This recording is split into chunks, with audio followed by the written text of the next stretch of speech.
Hello and welcome to the NUSC 360 live match reaction. As you can see, I'm not Emil. Emil's decided to have time off and we've done an Eddie Howe and we've rotated. So joining today we've got Matt. So Matt, let's jump straight into it. First of all, what did you think when Eddie Howe did the team selection? I thought at the time it was maybe you looked at the team and you thought, oh, okay, maybe he's not going to drop a couple of players, but when you saw the team, it was actually really refreshing to see that he has used different players, especially after the way how many fixtures we've had and how many games we've been playing. It's nice to see players being rotated. Like Sean Longstaff, he's been on the bench, hasn't featured much, which is great to see him play today. I thought he played quite well. Who else has come back into the team?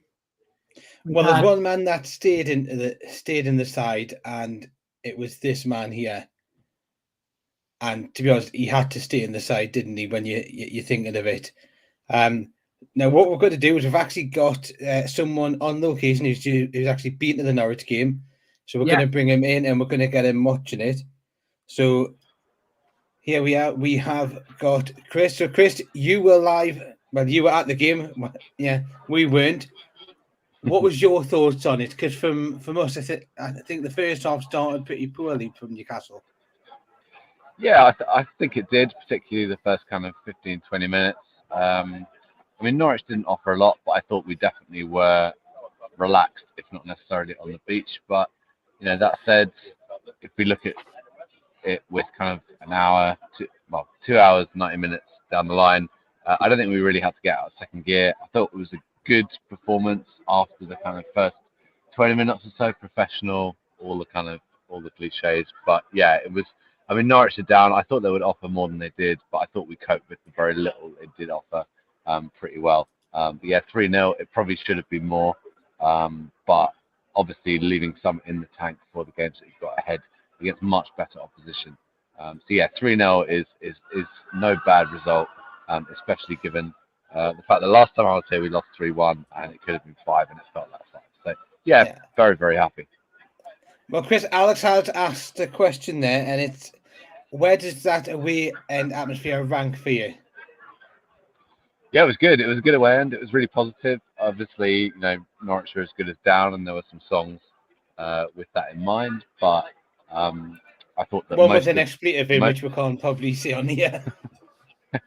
Yeah, most of the focus was positive. It was on our side, and in terms of like the songs that were getting end, obviously there were the Bruno songs, there were the Joelinton songs that you all heard, but I'm sure that if you're watching on the TV or dodgy boxes, you probably also had some retro throwback chants as well. So yeah, I thought it was a really good atmosphere. Not necessarily the best this season, but it was good. It was positive. It was an 8 out of 10. I'll give it an 8 out of 10. It was good. No, so obviously you were there to see the first goal. Just how good did it look from where you were? Yeah, it was good. I mean, kind of in terms of when the lineups were announced, there was a lot of kind of like scrabbling of what formation is this, what's going on, who's playing through the middle, and particularly in the first half, there was a little bit of rotation of some Maximan and Joelinton, and there was a degree of feeling that it was like auditioning strikers. Maybe there was a little bit of that, but I think Joelinton, right place, right time for both goals actually, and he's not necessarily, to put it mildly, being clinical for us. And I don't know if I necessarily want to see him playing as a striker for bigger games, more important games, and particularly next season. But I thought what he did do today was very good. Both goals were well taken, right place, right time. And I think a coolness that we haven't necessarily seen from Joelinton when he's played previously, particularly under Steve Bruce. I think he snatched the chances, he's overthought things, but when presented with really two good, very good opportunities today, he was calm and put them away. So yeah, really happy for him. I was kind of disappointed that he got taken off because we were maybe thinking that he might be up for a hat-trick there, but wasn't to be, and a little bit, as I say, in the tank for the games to come. But absolutely delighted for him. I think he was really good today. Yeah, I think he got a little bit of a knock, and I think that's probably why I think the decision by Eddie was to take him off it and give him a rest. Now, there have been previous games at Norwich where we haven't won, and Norwich hasn't really been a place of happy memories for Newcastle fans on away trips. Mm-hmm. So how much are you going to savour? Because it is probably quite a long trip back, but how much are you going to savour this win?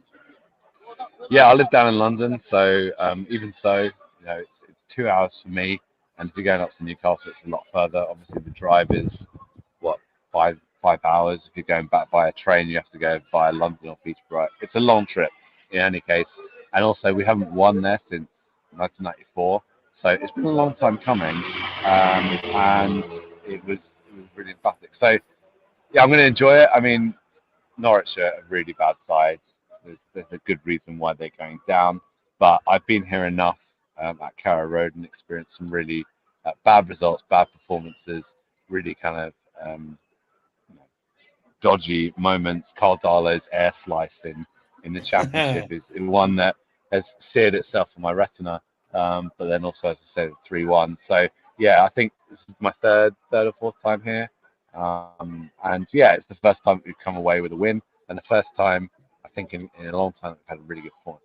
So yeah, I'm really delighted and happy, but also obviously we have a bigger fish to fry in the next 2 weeks against Champions League position, and I think this really sets us up well. One question that we did have going into this game is whether, with us, if not mathematically safe, at least kind of in players' minds safe, whether people would raise their game and deliver. But I thought that yes, okay, we were in second gear, but when called upon, the players did perform. So I'm really excited and looking forward to the bigger games that we've got to come, and I think this sets us up really well for those. No problem.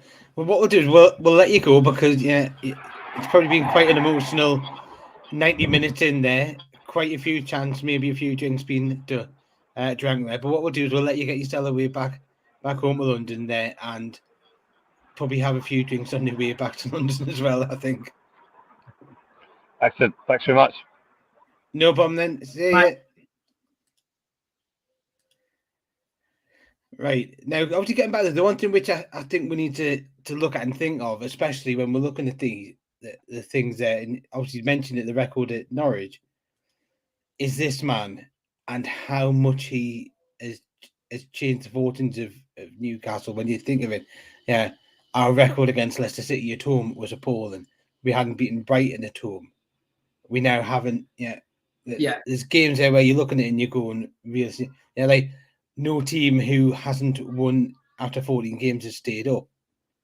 Now, obviously, the Norwich game, when you look at that, there's so many things when you look at it, and you're sitting there and you're thinking, yeah, he's just breaking it. Now, whether or not that's just we've had previous bad managers or not, yeah, is it a different question there? When you're looking at these things, but it's just one of those things when you look at it and just think, I don't know yet. I'll say Eddie Howe. So the one thing which I was going to look at and think of is Eddie Howe being manager of the season. No, I think that's agreeable. Absolutely, I do feel like it's a real possibility. You know, since he's came in, I knew he'd have an impact like this, and we thought he'd have an impact like this. But this has just gone well past, you know, what I'd ever thought would happen. You know, to go on this sort of run and to be in top half of the table, considering how awfully we started. It's just absolutely incredible. So credit where it's due. You know, Eddie Howe has been an unbelievable job. I can just let him do his thing with the way it's going. It's really exciting. Now, Alex again come up with unreal today from the lads. Do you think any of the players who came in deserve to keep their place against Liverpool? That's a difficult question, because obviously Murphy came in for Miggy, and Miggy was phenomenal against Palace, and he actually had a really good game, I thought, against Leicester. You look at it, would you keep the Lascelles for the game against Liverpool? It's a tricky one, because if they come in and they do a good job, how can you then take them back out? You know, clean sheet, 3-0 win away from home. Yes, it's against Norwich, but it's a tricky one. Like, I know they're not the regular starters, but if they've done a good job today, then maybe you could continue with them in the next game. It depends. Obviously, Eddie has the man for that decision. But see, I probably wouldn't keep the Lascelles in, because Yeah, we kept a clean sheet, but realistically, was the defence tested against this Norwich side? I just think Shaw and Dan Burn are a lot better, and they've got that partnership up there. So against a team like Liverpool, I probably would keep him in. I'd probably bring Chris Wood back in it as well, just for that physicality aspect. Yeah, especially when you've got the likes of Van Dijk. Yeah, you need some. Yeah, you need some of that physicality up there. So I probably would maybe look at it. Change things back. I'd probably start with the lineup that we did against Leicester and Palace. Forgot who would play there for a moment. It's great. It's refreshing to be able to have this conversation. Just it is. These players who've come in today, they've stepped up and done a good job, because normally we wouldn't have had that. If we're missing a key player, we'd be worried. And now this time, players have come in, stepped up and done a good job. So, credit where it's due to the players as well. Now, if they're kind of coming in and said, is Gale's time up? Personally, I think it is. And it's because probably right from the start of when Eddie Howe was coming in, we're looking at things, I was always saying, look, let Gale go. Now, really, we're probably going to be looking at a striker in the summer. So for me, towards that would take the Gale place, which is the backup striker. You've then got Wilson, and then you've got the other striker coming in. So for me, I also think the lack of, when you look at the game today, when Dwight Gale's not starting, I think that sort of tells you, when Eddie Howe's rather putting Joelinton and ASM up front rather than Gale, I think that's sort of a hint straight away to tell you that. I think time is up, to be honest. You look at Chris Wood and Callum Wilson. I've always been a fan of Gale. Obviously, he's had moments where he hasn't quite stepped up in previous games. But regarding next season, I think it'd probably be best for Gale as well if he got regular game time, because over the past couple of seasons, he hasn't had enough. And I think if we do hopefully get a striker in the summer, and we've got a good rotation between Chris Wood, Callum Wilson, and hopefully a new striker we're bringing in the summer. So I would probably say his time's up. Yeah. Well, Steve Bruce has always rated him, and West Brom's had him before, so match made in heaven. They've got Andy Carroll. They don't need Gale. Well, there you go. It's the dream team. Carroll and Gale will power them back up there. The other question which we've got is Miggy or Murphy to start the next game. Yeah, that's a tough one because Murphy set up too. He did play very well. Murphy always does a good job though when he comes in. You know what to expect from him. He works hard. Yes, sometimes his end product might not be great, but we've seen today, then it can also be great. So that's a tricky one. It depends. I'd probably go with Miggy because I've always been a Miggy fan. Yeah. See, I wouldn't be bothered if I look at the team sheet and either of their names are starting, I'm like, yeah, that's right. But given, what? It's one of those tough ones because Miggy scored an absolute peach and he did well in terms of holding off Mitchell. Yeah. The right back did well in holding him off in a great finish.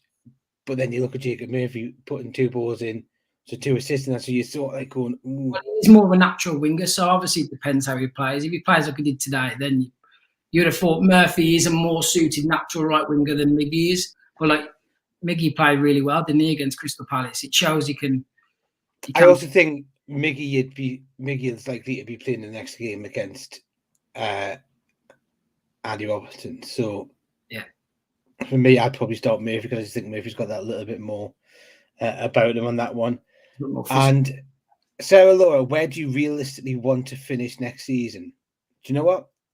I'd say I'd be happy if we finish where we are currently in the table, which is 9th. You know what? I'm just happy to finish nowhere near the relegation zone, just comfortably mid-table is fine for me. It's just building blocks, isn't it? Every season we get gradually better. Obviously Europe would be great, all that type of stuff, but it's just step by step. I'll be happy with mid-table, comfortably, not looking down, just slowly looking up. Yeah, not to be worrying about what's Norwich's result, absolutely. What's Burnley's result, what's Everton's result. Yeah. I will say I am going to be a Burnley fan and I'm going to be a Liverpool fan because I want to see Everton in that bottom 3 for this season. Do you know what? If we can continue and stay, I'm looking now and I'm going to say realistically for this season, I think anywhere between 9th and 13th. is going to be a realistic thing for us. Given, and I'm looking at the games that we've got, which is, we've got 4 games left, which is Liverpool at home, then Man City away, then Arsenal at home, and then Burnley away. Well, yeah, if you look from the form table, since obviously the start of 2022, we're second, so second or third. We're second only to Liverpool, but obviously Liverpool are fighting for the title. Yeah. Man City are fighting for the title.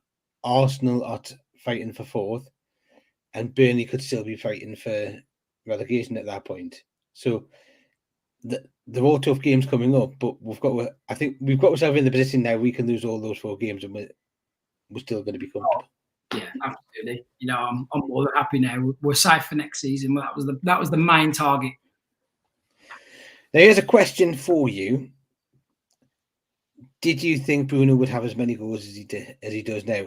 Considering that, when all the talk was coming in, he's more of a defensive footballer, and even he says, I don't score the goals, I help create them.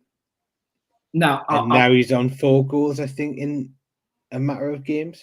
Yeah, absolutely. No way in a million years I would have expected this. To be honest, I can't say I knew a lot about him, but obviously when we got linked with him, and then you find out about the player, you find out what his attributes are. And he wasn't known for goal scoring or scoring goals, and now it turns out he can score goals as well. So it's just a bonus. I would never have thought he'd have scored, this amount of goals or any goals at all. I'd have been happy with just the way he plays, contributing in other areas. And obviously, the one thing that we do need to mention there is the transformation of this man. Joelinton. Yeah. Not only has he got him, as Eddie Howe got him into a midfield maestro, he's now got a player who's scoring goals. Obviously, he did it away at Brentford. He's now got 2 today. Yeah.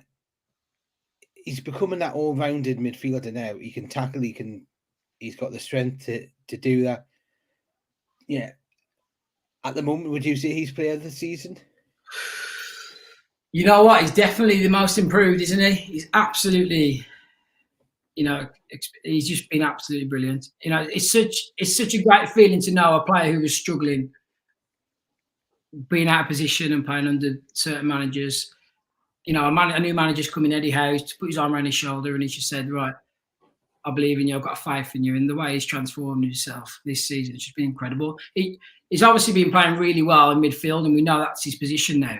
But he's been asked to fill in left wing today, and he scored 2 goals. It just shows, even when your confidence is that high, if you're filling in certain areas, you can still do a great job. You can tell by the way he's finishing now. He means it. The way he scored and it hit the bar and it come back, he's smashing it. Like, he's absolutely doing really well, and it's great to see because he struggled, didn't he, at the start of his Newcastle career. He did, and just like Bruno and Joelinton did, we're going to finish this stream and we're going to go and try and practice a little bit of Brazilian dancing ready for the Liverpool game, because fingers crossed we're going to have another Brazilian masterclass from them then. So thank you for watching. Thank you for joining in and giving us the questions and comments there during the live show. Obviously, even if this does, you're watching this back, drop the comments down below and just let us know exactly what you thought. Any feedback's grateful, because obviously we're still quite new to this. Might be some hiccups. Hopefully next week at Liverpool you will have a meal back, which I know you're going to be thankful of, because in the looks department there we know which one's going to be the better one there for you. So thank you for watching. Enjoy your Saturday and up the mags.